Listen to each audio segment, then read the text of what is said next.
హరి ఓం తత్సత్ జై గురుదేవ్. ఓం శ్రీకృష్ణాయ నమ. శ్రీ గీతాదేవతాయ నమ. భగవద్గీత 12వ అధ్యాయం భక్తి యోగములో 16వ శ్లోకాన్ని పరమాత్మ తెలియజేస్తున్నారు.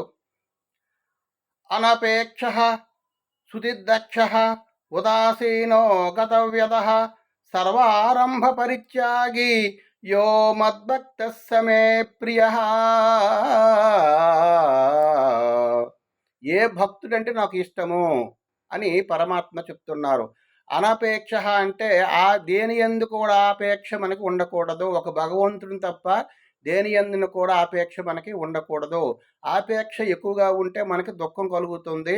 వాటి యందు మనకు మమకారం పెరుగుతుంది. కాబట్టి ఈ ప్రపంచంలో ఏది కూడా శాశ్వతం కాదు. కొంతవరకు శాశ్వతంగా ఉంటుంది. ధనధాన్యాదులు కానీ, శరీరము కానీ, ఈ సర్వప్రపంచము కూడా అది అది అనిత్యముగా ఉంటుంది. కాబట్టి దాని యందు మనకి ఆపేక్ష ఉండకూడదు. సుధిదక్ష శుచి అంటే బాహ్యభ్యంతర శుద్ధి అన్నారు. అంటే బాహ్యం అంటే శరీర శుద్ధి, అంతరశుద్ధి. అభ్యంతరం అంటే అంతరశుద్ధి అంటే మనసు బుద్ధి, వీటిని మనం శుద్ధి చేసుకోవాలి. మనసుని బుద్ధి చేసుకోవాలంటే సాత్విక ఆహారం తీసుకుంటే మనసు శుద్ధి అవుతుంది. సాత్విక ఆహారం తీసుకుంటే మనకి ఆయుష్ పెరుగుతుంది. కాబట్టి శరీర శుద్ధి చేసుకోవాలి. ఉదయం లెగసి స్నానం చేయాలి. ఉదయం 4 గంటలకు లెగుస్తూ ధ్యానం చేయాలి. ఉదయం 4 గంటలు ధ్యానం చేస్తూ శరీరాన్ని శుద్ధి చేస్తూ వ్యాయామం ఎంతో ఒక 10 నిమిషాలు, పావు గంట మనం చేయాలి. తర్వాత శరీర శుద్ధి స్నానం చేసిన తర్వాత మనశుద్ధి కావాలంటే ధ్యానం చేయాలి. ధ్యానం చేస్తే మనలో ఉన్నటువంటి అజ్ఞానం నశిస్తుంది. ధ్యానం కుదురుతుంది. పరమాత్మ యందు మనసు నిలకడవుతుంది. అది శుద్ధి కావాలి. మనశుద్ధి కావాలి, శరీర శుద్ధి కావాలి.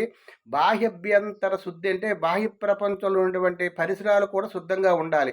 పరిసరాలు శుభ్రంగా ఉంటే మనం శుభ్రంగా ఉంటాం. పరిసరాల్లోని దుర్గంధముతో కూడుకున్నటువంటి పరిసరాలు ఉంటే ఆ దుర్గుణాలు మనకి వస్తూ ఉంటాయి. కాబట్టి పరిసరాలు శుభ్రం చేసుకోవాలి, శరీరము శుద్ధి చేసుకోవాలి, మనసు శుద్ధి చేసుకోవాలి. ఏ విధంగా అయితే ప్రతిరోజు మనం స్నానం చేస్తూ శరీరం శుద్ధి చేసుకుంటున్నామో ఆ విధంగా మనస్సుని శుద్ధి చేసుకోవాలి. మనస్సుని శుద్ధి చేసుకోవాలంటే హరినామస్మరణ చేయాలి. భగవన్నామస్మరణ చేస్తే మనసు శుద్ధి అవుతుంది. ఆ విధంగా ప్రాణాయామం కూడా ముఖ్యం. ప్రాణాయామం కూడా ఒక 10 నిమిషాలు చేస్తూ ఉండాలి.